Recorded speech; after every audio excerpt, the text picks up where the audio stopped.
Olá pessoal, tudo bem? Vamos dar continuidade aqui à nossa aula de PPRA.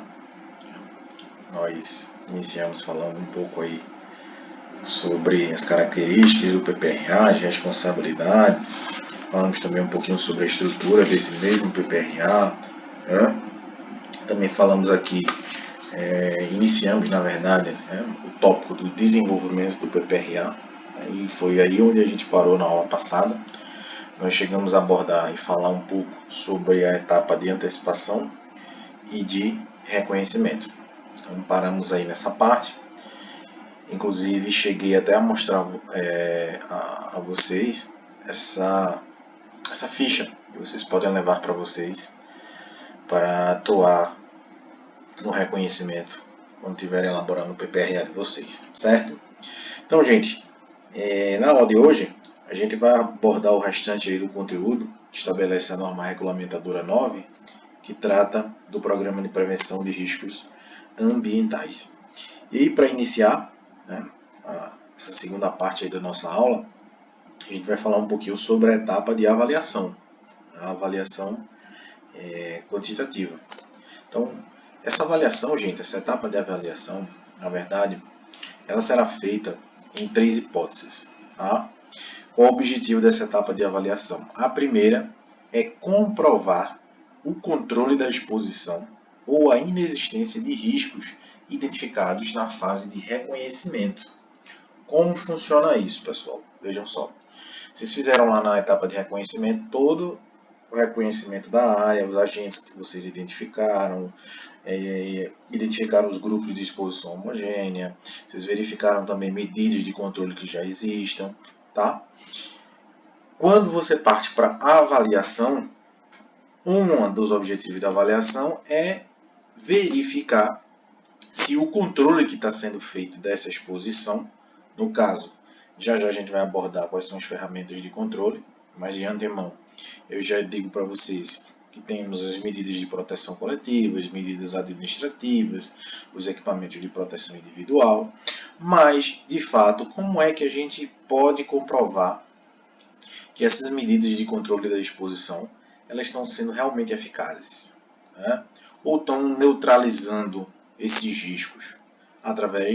Uma das formas é através das avaliações quantitativas. É onde eu vou identificar a concentração de alguns agentes, outros agentes nos quais a intensidade é o fator que vai determinar aí, o valor quantitativo desse agente no ambiente. Então, um dos objetivos da avaliação é tentar comprovar esse controle da exposição. E também, no caso de eliminação de riscos, que isso é possível também, a inexistência desses riscos identificados na fase do reconhecimento. Tranquilo? Um outro ponto que serve de apoio, né, para a etapa de avaliação é dimensionar a exposição dos trabalhadores. Então, a partir das avaliações, né, que a gente realizar lá no ambiente de trabalho, a gente pode conseguir dimensionar, estabelecer algumas medidas administrativas, treinamentos, quantos trabalhadores seriam interessantes estar dentro daquele ambiente de trabalho, qual é a forma de trabalho, se vai ser em turno, se vai ser em horário administrativo. Então, tudo isso, todo esse aparato de informações e de decisões que o gestor vai ter que tomar, ele vai tomar baseado na etapa da avaliação desses agentes e riscos. Okay? Outra coisa é para subsidiar o equacionamento de medidas de controle. Muitas vezes eu tenho aí no mercado vários tipos de materiais, vários tipos de equipamento de proteção coletiva ou proteção individual, né, que bloqueiam, neutralizam, protegem esses profissionais de determinados agentes de risco. Contudo, no entanto, todavia, a gente precisa saber qual é o nível de risco que esse profissional está exposto.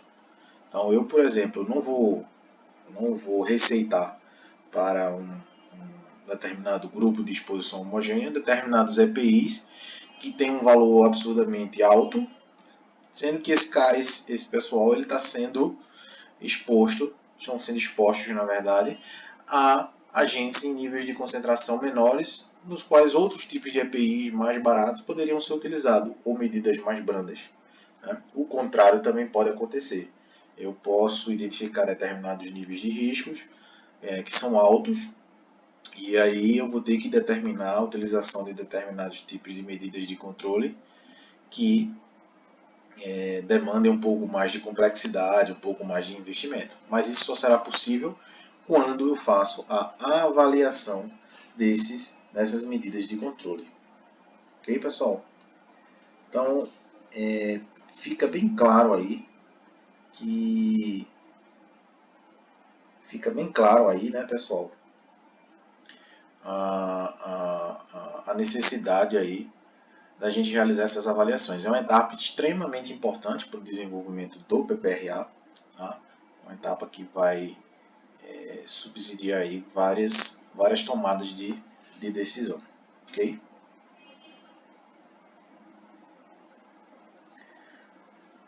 Tranquilo, pessoal? Deu para entender aí? Então vamos seguir mais à frente, tá? Vamos tentar avançar um pouco.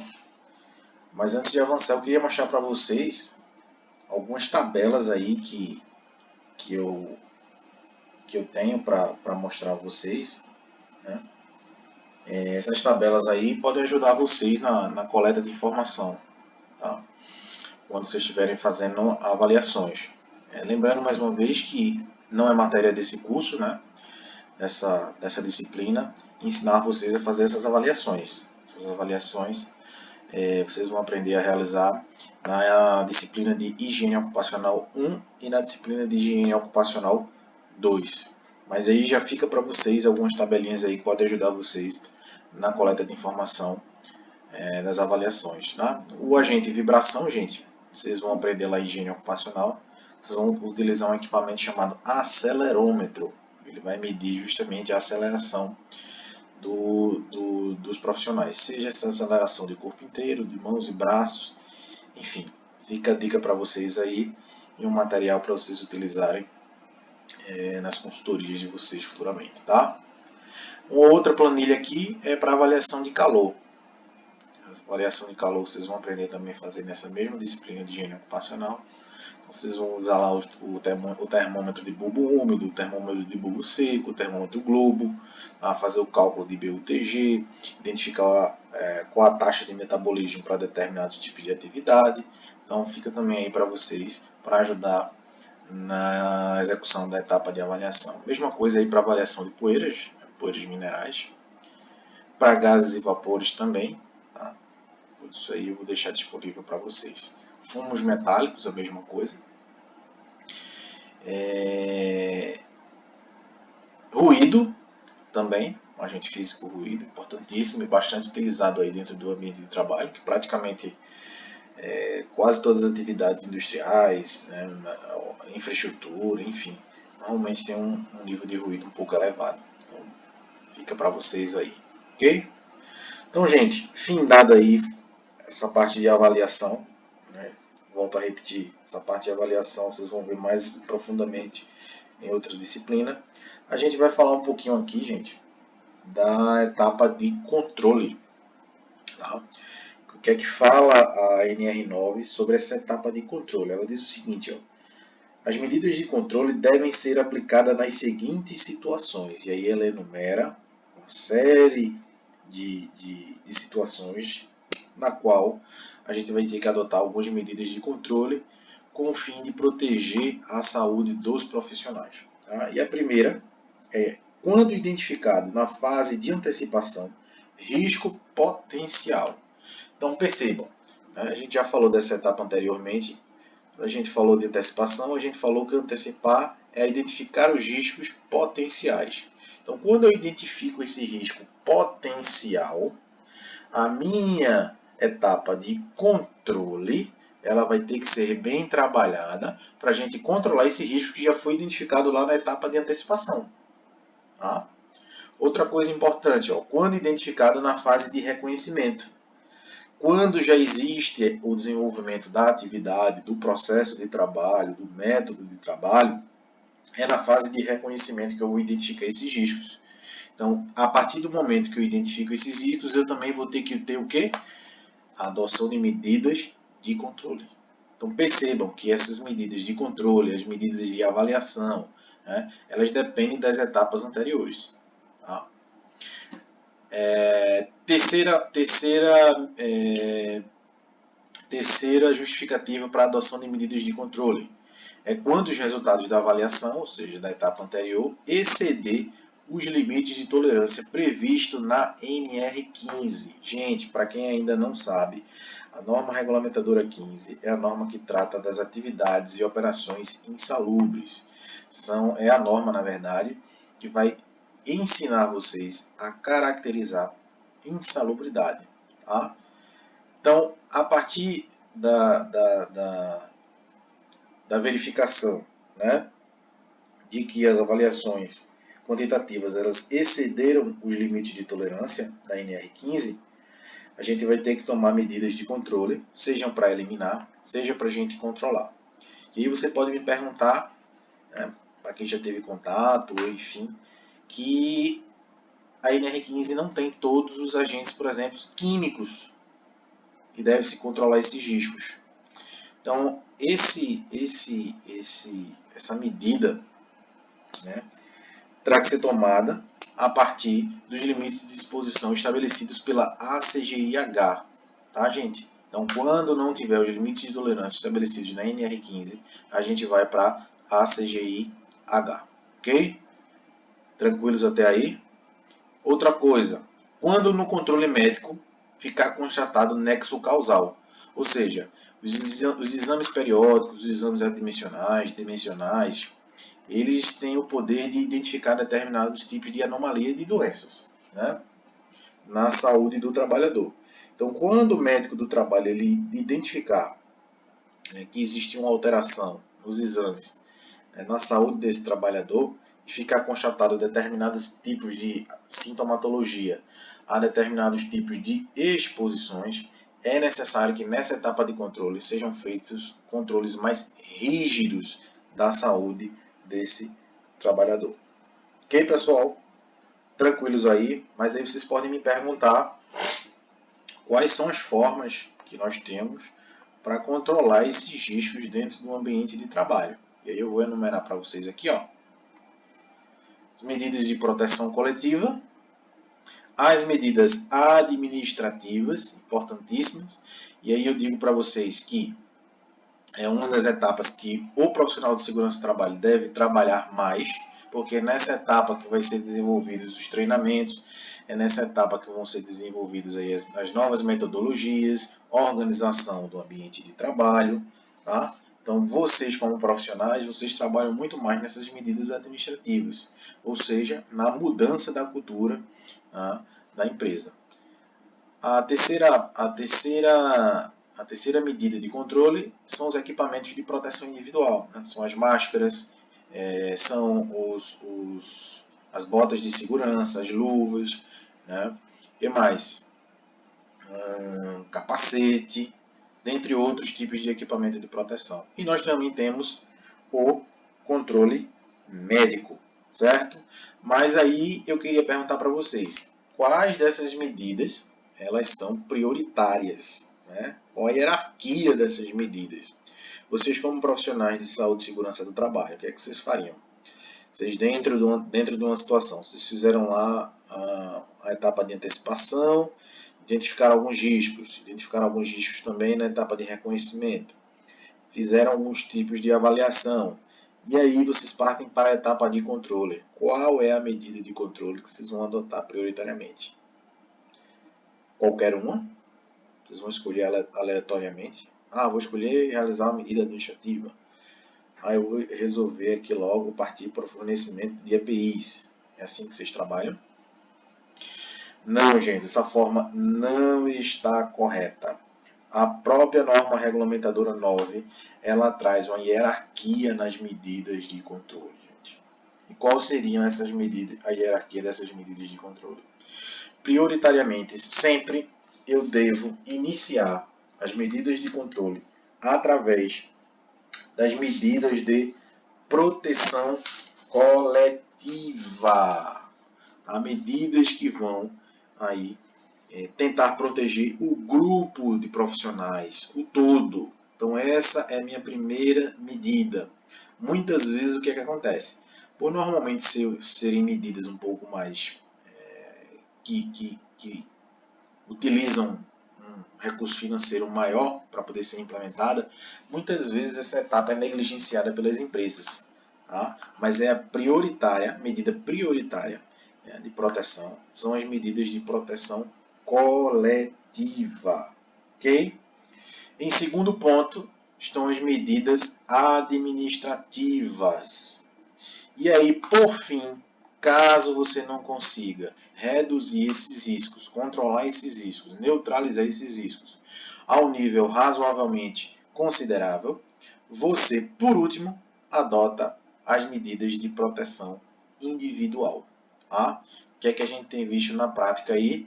É que qualquer tipo de risco identificado, muitas vezes o próprio profissional de saúde e segurança do trabalho, ele já chega lá, fornece equipamento de proteção individual e acha que o trabalhador está protegido. Mas na verdade ele está pulando etapas. Tá? Deixar bem claro para vocês aqui que equipamento de proteção individual é a última medida de proteção a ser adotada. Tranquilo, gente? Outra coisa importante aqui, como é que eu sei que essas medidas de proteção, sejam elas medidas de proteção coletivas, ou as medidas administrativas, ou os próprios equipamentos de proteção individual, eles estão sendo eficazes na proteção da saúde desse trabalhador? É através da medicina do trabalho, gente, é através do controle médico. Tá? É lá no controle médico, nos meus examezinhos periódicos, nos meus exames admissionais, demissionais, enfim, lá no meu PCMSO, é que vai sair o resultado das medidas de proteção que eu adotei para o meu grupo de profissionais. Então, se eu adotar medidas de proteção coletiva, administrativa e de proteção individual que são inadequadas, muito possivelmente lá o controle médico vai identificar. Como assim, professor? Vou dar um exemplo bem básico para vocês. Imagine aí uma indústria, onde essa indústria ela fabrica, por exemplo, baterias para automóveis. As baterias para automóveis elas utilizam uma série de substâncias químicas, dentre elas o chumbo. O chumbo é um metal que pode trazer, pode ocasionar alguns tipos de doença, dentre elas o plumbismo. Tá? Então imagine que lá dentro do meu processo de trabalho, eu estabeleci, por exemplo, a instalação de exaustores. Eu treinei meus funcionários, eu estabeleci aí, por exemplo, turnos de trabalho que priorizavam a não exposição desses profissionais por longos períodos. E também fornecia equipamentos de proteção respiratória, tá? Para que esses profissionais ficassem protegidos da exposição ao chumbo. Então eu adotei medidas de proteção coletiva, medidas administrativas e de proteção individual. Se essas medidas elas estão sendo eficazes, ou se, por exemplo, os colaboradores dessa empresa eles estão realmente pondo em prática tudo que aprenderam nos treinamentos e estão utilizando os equipamentos de proteção individual corretamente, ou se os exaustores estão sendo eficazes, isso pode ser identificado no controle médico. Quando os exames médicos forem realizados nesses colaboradores, eles vão identificar os níveis de chumbo no sangue. E aí, se esses níveis estão acima dos limites estabelecidos pela literatura médica, significa que alguma coisa está sendo feita errada, ou seja, minhas medidas de controle estão sendo falhas.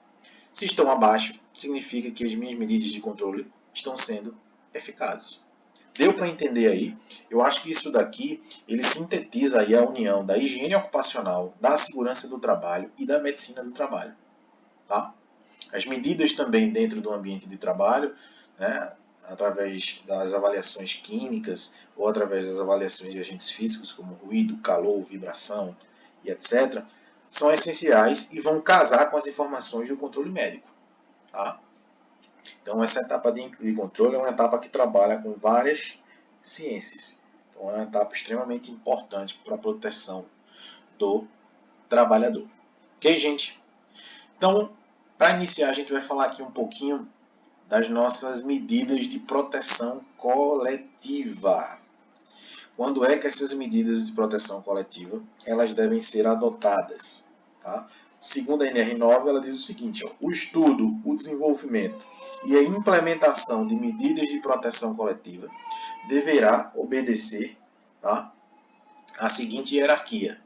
Primeiro, medidas que eliminam ou reduzam a utilização ou a formação de agentes prejudiciais à saúde. Tá? Esse é o primeiro ponto. Então, toda vez que eu adotar uma medida de proteção coletiva, eu vou tentar eliminar inicialmente ou reduzir a utilização de formação e a formação, né, de agentes prejudiciais à saúde. O segundo ponto é tentar prevenir a liberação ou a disseminação. Às vezes não é possível a gente eliminar ou reduzir esses agentes, mas aí a gente vai tentar, através de algum tipo de medida de proteção coletiva, prevenir a liberação ou a disseminação desses agentes no ambiente de trabalho. E por fim, quando a gente não consegue prevenir a liberação, nem eliminar, nem reduzir, a gente vai tentar trazer essas concentrações desses agentes para um pouquinho mais baixo, mesmo que não sejam concentrações abaixo do limite de tolerância, mas que esses equipamentos de proteção deem uma contribuição significativa para que as próximas medidas que nós adotemos, né, também possam dar um percentual considerável para a gente tentar abaixar e proteger a exposição desses profissionais a determinados tipos de agentes. Ok? Tranquilos até aí, pessoal? Então vamos seguir aqui na nossa etapa de controle, tá? A gente falou um pouquinho agora sobre as medidas de proteção coletiva. E aí, gente, quando é que a gente parte, quando essas medidas aí de proteção coletiva, a gente percebe que elas não são tão eficazes e não são suficientes para proteger o trabalhador.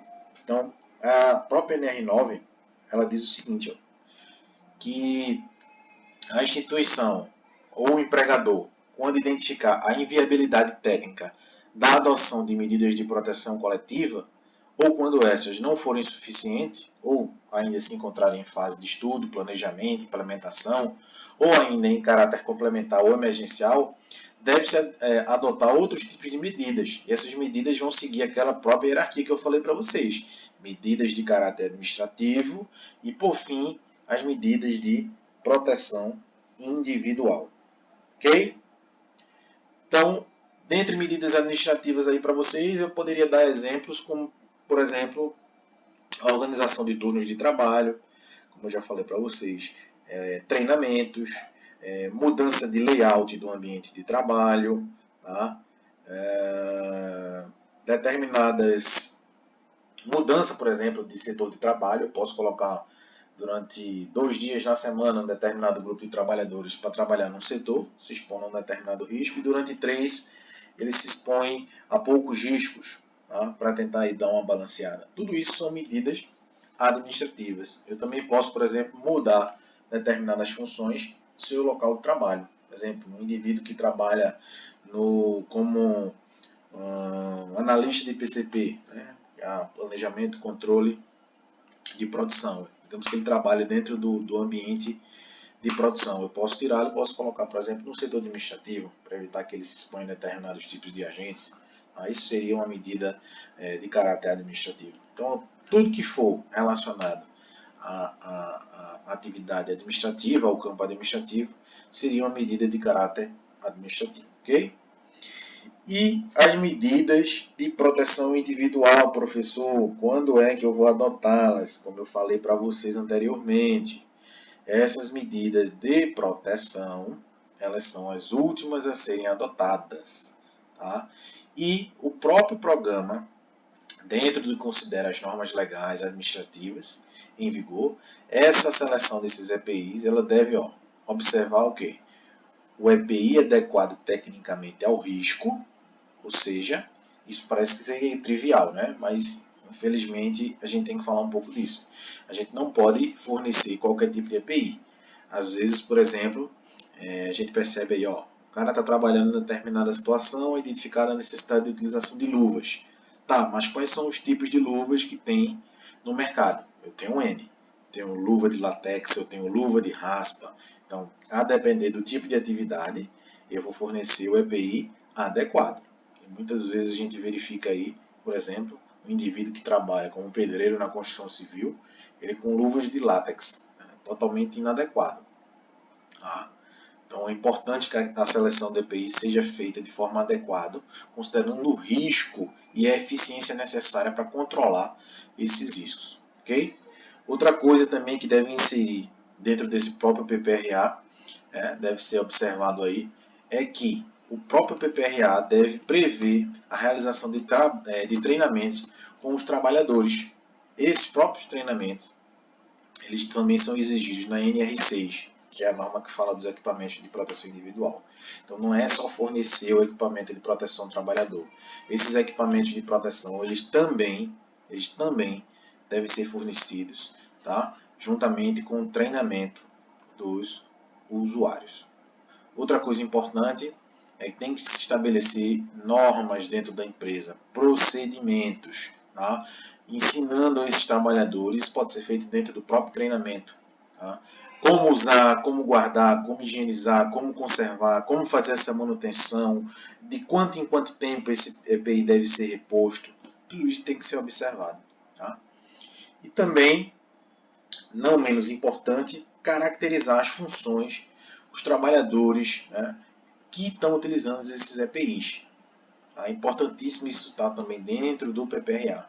Determinadas funções vão utilizar determinados tipos de EPI, esses EPIs vão ser repostos de tanto em tanto tempo. Então, todas essas informações relacionadas a controle de EPI, elas têm que estar também dentro do meu PPRA. Ok, pessoal? Todo mundo aí está tranquilo? Eu posso seguir? Posso dizer a vocês que já já a gente chega no final. Ok? Certo, gente?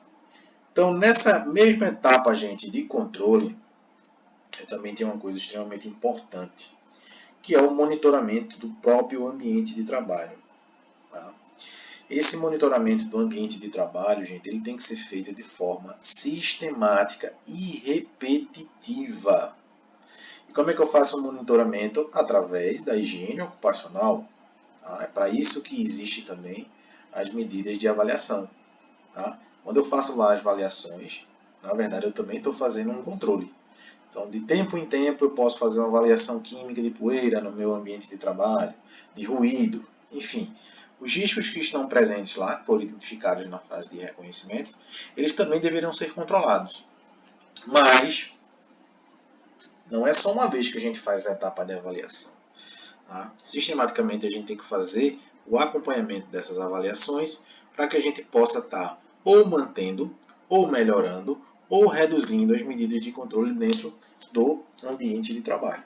Então, essa etapa de monitoramento aí do ambiente de trabalho é extremamente importante para a proteção do trabalhador.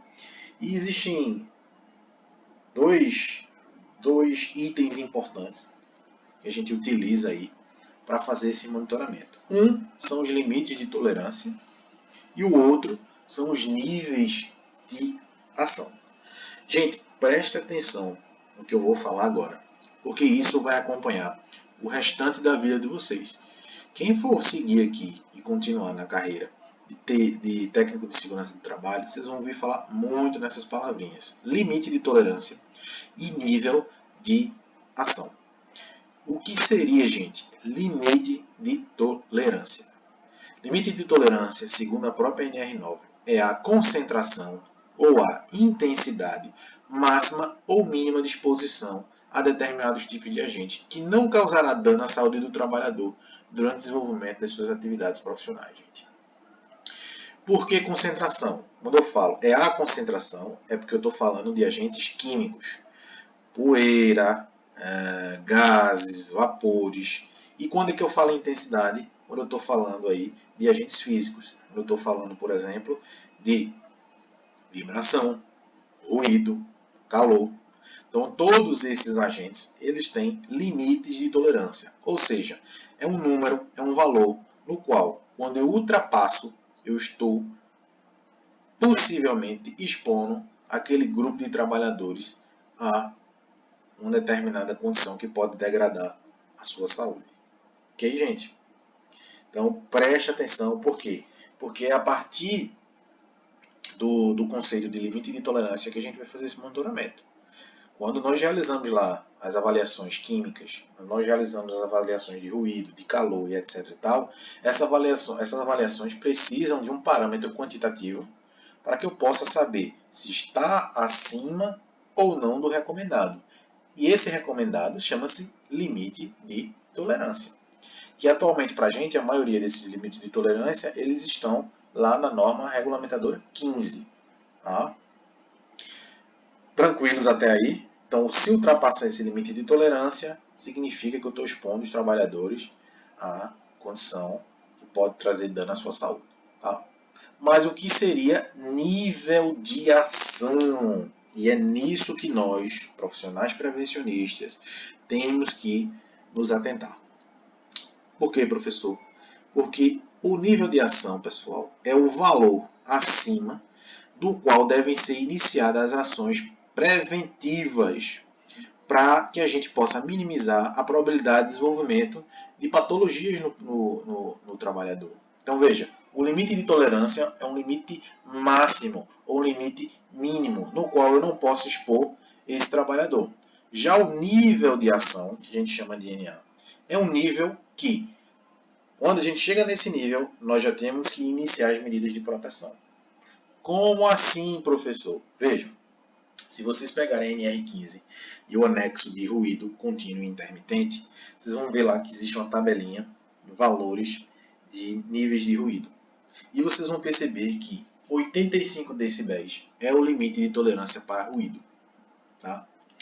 Então, esse 85 decibéis, a partir do rompimento desse limite de tolerância, significa que eu estou expondo o meu trabalhador a condições que podem degradar a sua saúde. Mas qual seria o nível de ação para ruído? O nível de ação seria o valor no qual eu deveria iniciar as medidas de proteção, como, por exemplo, a utilização de protetores auriculares. Tá? Deu para entender mais ou menos isso? Sim ou não?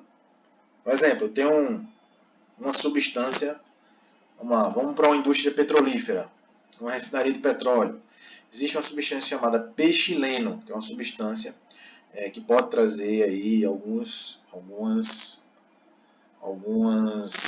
problemas aí para a saúde do trabalhador. Ela tem lá seu limite de tolerância, né? Um limite de tolerância X. Então, se eu passar esse limite de tolerância, eu estou expondo o trabalhador a condição degradante. Mas, a partir de qual concentração, né, no ar essa substância vai ser necessária a utilização de medidas de proteção, sejam elas coletivas, administrativas ou individual. É a partir do nível de ação. E quando é, gente, que eu sei que uma substância, quando é que eu sei que um determinado nível atingiu o seu nível de ação? Eu vou mostrar para vocês aqui, no próximo slide, um esqueminha bem básico, bem didático, para vocês nunca mais esquecerem a relação entre limite de tolerância e nível de ação e o que vocês têm que fazer, tá, para proteger o trabalhador. Vamos lá. Observem bem. Eu tenho aí 3 bolinhas. Eu tenho uma bolinha verde, eu tenho uma bolinha amarela e tenho uma bolinha vermelha. Tá? Isso parece um sinal de trânsito, se vocês observarem aí. Então, vejam só.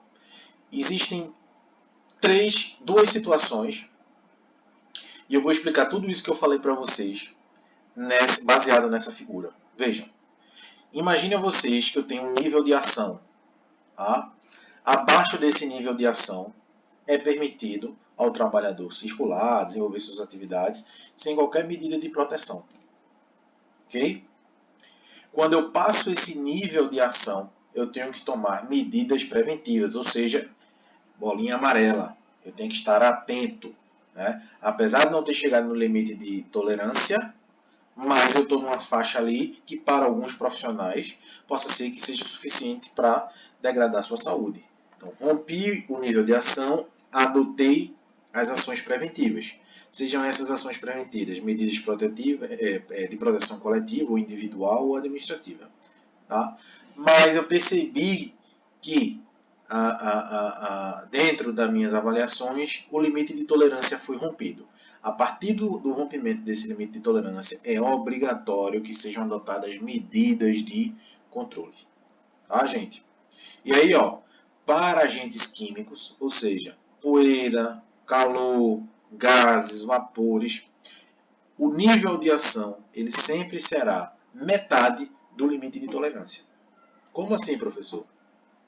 Digamos que eu tenho uma substância no qual o limite de tolerância dela é 50 gramas por metro cúbico. Esse é o limite de tolerância. Então, quando eu faço minha análise, essa análise não pode superar 50 gramas por centímetro cúbico. Ok? Mas, se esse agente químico que está presente no meu ambiente de trabalho e que tem um limite de tolerância de 50 gramas por centímetro cúbico, ele, na minha avaliação, deu 30, por exemplo. Eu fiz a avaliação, deu 30 gramas por centímetro cúbico de ar. Está abaixo do limite de tolerância? Tá, professor. Então, eu não rompi o limite de tolerância. Mas, pegando lá o limite de tolerância, que é de 50, e dividindo por 2, 50 dividido por 2, igual a 25. Significa que, acima de 25 gramas por centímetro cúbico, eu devo iniciar as minhas ações preventivas. Qual foi o valor que eu disse para vocês que tinha dado nossa avaliação? 30. 30 ultrapassa 25? Sim. Então, em tese, eu deveria iniciar as minhas medidas preventivas. Tá? Então, nível de ação para agentes químicos é metade do limite de tolerância que está estabelecido na NR15. Ok, gente? Não esqueçam isso aí, isso vai acompanhar vocês para o resto da vida. Tá? Nível de ação para ruído é uma dose, tá, maior do que 0,5. Isso equivale a 80 decibéis. Então, toda vez que vocês fizerem a avaliação de ruído, essa avaliação der acima de 80 decibéis, vocês vão ter que iniciar as medidas preventivas. Se passar de 85 decibéis, que é o limite de tolerância, aí medidas, obviamente, de controle. Tranquilo? Para a vibração, esse nível de ação é meio centímetro quadrado para corpo inteiro e 2,5 metros por segundo quadrado para mãos e braços. Esse é um valor estabelecido pelo próprio NR9 em seu anexo 2º. Ok, gente? Também tem níveis de ação para calor, foram estabelecidos também pela NR9, vocês depois podem utilizar aí e verificar. Isso aí está na redação do anexo 3 da NR9. Ok, gente? Tranquilos? Sim ou não?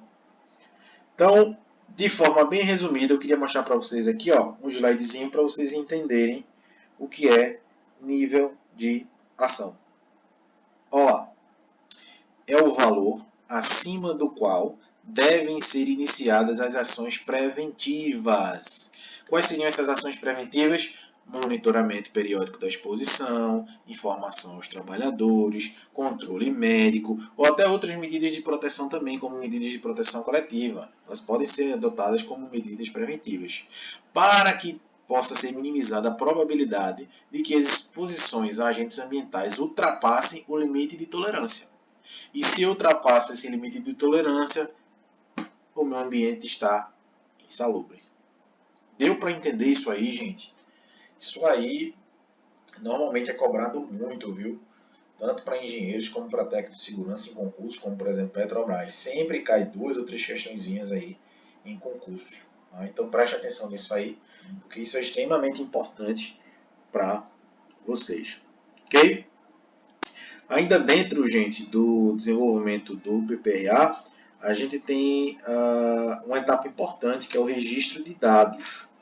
Esse registro de dados é importante para que a gente tenha um histórico, né, laboral dos profissionais.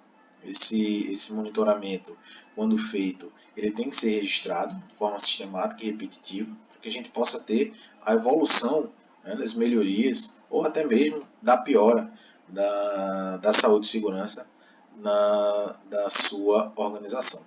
Ok, gente? E quem deve estabelecer essa frequência, esse monitoramento, é o responsável pelo PPRA.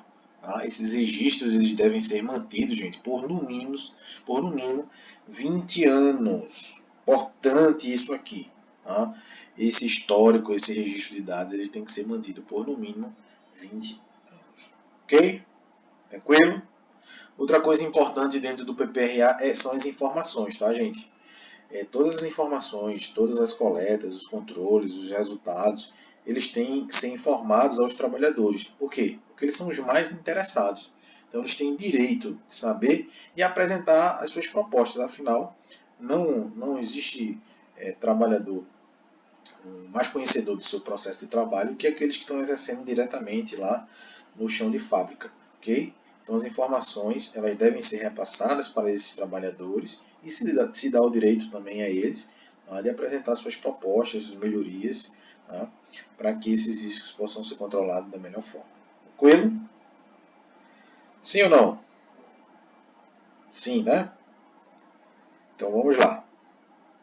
Por fim, gente, para a gente finalizar aí a nossa aula, né? As disposições gerais, a NR9 ela traz o seguinte: sempre que vários empregadores realizem simultaneamente atividades no mesmo local de trabalho, terão o dever de executar ações integradas para aplicar as medidas previstas no PPRA, visando a proteção de todos os trabalhadores expostos aos riscos ambientais. O que é que o PPRA, o que é que a NR9 quer dizer com isso aí? Empresas, por exemplo, que prestem serviços, empresas terceirizadas. Às vezes eu tenho uma determinada indústria e ela tem 3, 4 empresas que foram contratadas para prestar serviços terceirizados. Por exemplo, serviços de manutenção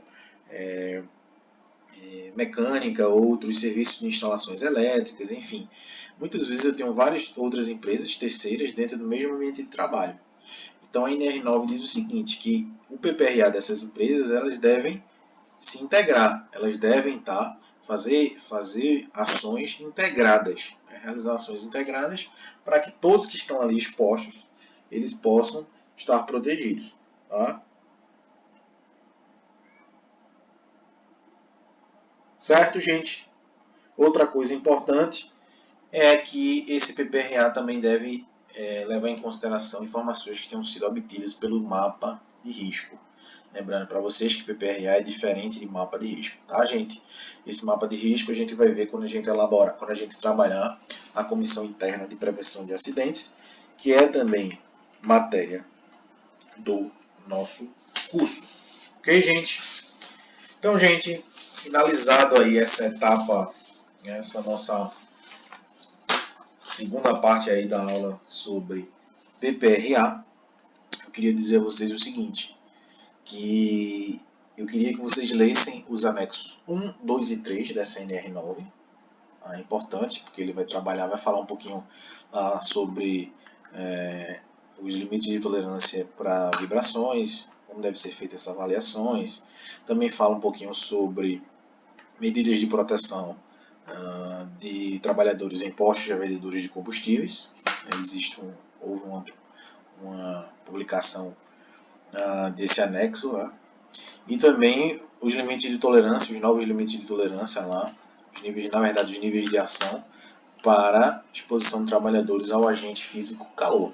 Então fica como tarefa de casa para vocês a leitura desse material. Tá? Quando nós retornarmos à fase presencial das nossas aulas, eu vou passar para vocês alguns PPRAs, alguns modelos de PPRA. A gente vai tentar construir alguns modelos aí de forma que a gente possa trabalhar e simular uma consultoria ou um determinado tipo de trabalho que vocês possivelmente venham a desenvolver futuramente. Ok, gente? Todos entenderam a nossa aula.